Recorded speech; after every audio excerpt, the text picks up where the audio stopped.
Hello, everybody. David Shuster here. Legal experts tracking the murder case of Charlie Kirk's alleged assassin are now hammering FBI Director Kash Patel. They say Patel, by publicly detailing the evidence, is harming the prosecution case and enabling all kinds of defense arguments and motions. But to detail the evidence is contrary to regulations that govern the practices of the Department of Justice. That's because when you share the results of evidence, you can violate the due process rights of a defendant and jeopardize their right to a fair trial. Maybe Kash Patel doesn't care about his rights to a fair trial, but he should be caring about the success of this prosecution and investigation. Patel has publicly stated the alleged shooter left DNA on a screwdriver and towel, left footprints and palm prints, and had extensive online messages with friends. He had a text message exchange, the suspect, with another individual, in which he claimed that he had an opportunity to take out Charlie Kirk and he was going to do it because of his hatred for what Charlie stood for. At the time of Patel's television appearance, none of this alleged evidence had yet been introduced in court. And as legal analyst Barbara McQuaid pointed out on MSNBC, Patel has now helped the defendant's lawyers to seek all sorts of changes to this murder trial. It does tee up a potential motion for the defendant to use these words against Kash Patel as a suggestion that he would be denied a right to a fair trial. Now, I don't think any judge is going to dismiss this case based on what is likely to be the strength of the evidence, but it could result in a change of venue or other kinds of complications that you just don't need. So I would ordinarily say this is amateurish. Maybe that's what it is. But it also seems like it is more about driving a political story than a sound criminal investigation. Politics instead of a strong prosecution. And this is just adding to the growing criticism of the FBI director. He has made employment decisions based on agents' political loyalties. He fired several agents for assisting the Department of Justice in prosecuting the January 6th rioters. Other FBI agents have been fired for helping to collect evidence about Russian interference in the 2016 presidential election. Patel has also eliminated FBI investigations into right-wing extremist groups. Just hours after the shooting of Charlie Kirk, Patel wrote on social media that a subject was in custody. 2 hours later, Patel had to write on social media that the subject had been released because that person had nothing to do with the shooting. Patel was asked about his social media blunders by the team at Fox and Friends. When we were still looking for the guy, I know you posted that we got him. That ended up not being true. You took some incoming because of that. What led to you posting that? Why did you feel so certain about it? And what do you have to say about the criticism? No, I appreciate this opportunity. Look, as I stated, I was being transparent with working with the public on our findings as I had them. I stated in that message that we had a subject and that we were going to interview him, and we did, and he was released. The job of the FBI is not just to manhunt the actual suspect who did the killing or suspects, but it's also to eliminate targets and eliminate subjects who are not involved in the process, and that's what we were doing.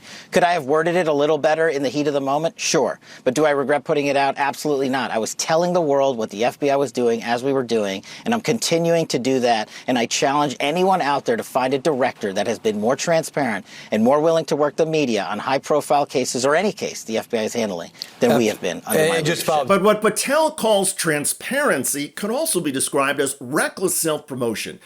And Patel has long seemed more interested in boosting his public profile than in protecting the integrity of federal law enforcement.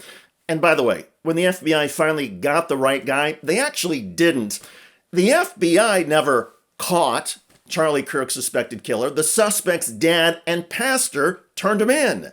While Patel and his lieutenants were busy staging press conferences and photo ops, it was the alleged shooter's family who did the actual law enforcement. It was the family who literally placed the alleged shooter in the hands of a federal marshal. Even the arrest announcement was pure political theater. The Trump administration and FBI Director Patel sat on the news of the arrest for 9 hours so that Donald Trump could break it on Fox and Friends. Patel milked the delay for political optics. That's not law enforcement, it is partisan reality TV. Even influential right-wing activists are criticizing Patel now. Christopher Rufo, a senior fellow at the Manhattan Institute, which is a conservative think tank, wrote on X that it's time for Republicans to assess whether Kash Patel is the right man to run the FBI. Quote, I've been on the phone the last few days with many conservative leaders, all of whom wholeheartedly support the Trump administration, and none of whom are confident that the current structure of the FBI is up to this task. Conservative media figure and influencer Eric Erickson wrote on X, "I'm glad real Chris Rufo said what he said. He's right. The FBI situation is concerning." The New York Times is reporting that Patel lashed out at FBI agents across the country recently during an intense and profanity-laced virtual meeting. Patel reportedly accused agents of not giving him information fast enough. And Patel focused his anger at the Salt Lake City FBI special agent in charge of the Kirk shooting case. But that agent is new to the job because Patel last month purged several FBI agents across the country, including the head of the Salt Lake City field office. In other words, Patel dumped agents with decades of combined knowledge and experience into the FBI's sophisticated tactics for finding alleged criminals. The FBI's bungling in the Kirk shooting case reportedly extends to the handling of the firearm that was used. Agents apparently held on to the rifle for several hours before finally turning it over to the Bureau of Alcohol, Tobacco, and Firearms for analysis. That delay opens up another defense opportunity and could poison a potential jury into thinking that law enforcement tampered with key evidence. In other words, Kash Patel's lack of experience, his bungling, and his political motivations are making cases, including this one, more difficult.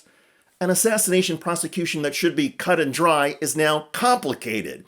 And once again, the Trump administration is facing bipartisan criticism that key officials are incompetent. Add Kash Patel, the director of the FBI, to the list. By the way, speaking of clumsiness and ineptitude, even Fox News is now hammering the Trump administration's mishandling of the Epstein files. How the White House has handled the Epstein saga at every step of the way, I think, has made a problem worse that didn't need to be. I mean, we've talked about this before. They didn't need to overpromise and underdeliver on the files. They don't need to deny the fact that Donald Trump was friends with Jeffrey Epstein in the 80s, 90s, and early 2000s.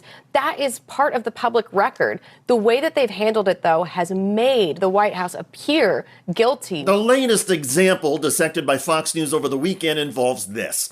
It's a bawdy birthday greeting Trump allegedly wrote and signed for Jeffrey Epstein more than 20 years ago. I hate scams, especially the ones that target seniors, and Medicare is chock full of them. Between commission-hungry brokers and thousands of confusing plan options, most seniors aren't on the best plan for them. That's why we partnered with Chapter. They're fully independent and they work for you, not the insurance companies. They can review all your options in under 20 minutes, and the average senior they help saves over $1,100 a year. And the best part, it doesn't cost you a thing. Call the number on your screen today. Dialogue here. Donald says a pal is a wonderful thing. Happy birthday. May every day be a wonderful secret. And they've compared it to other acknowledged signatures by Donald Trump, and you kind of acknowledge this, and it looks like his signature, but he says no. It's not my signature, and it's not the way I speak. And anybody that's covered me for a long time knows that's not my language. It's nonsense. And frankly, you're wasting your time. Check out that video at the link below. I'm David Shuster. Thanks for joining us.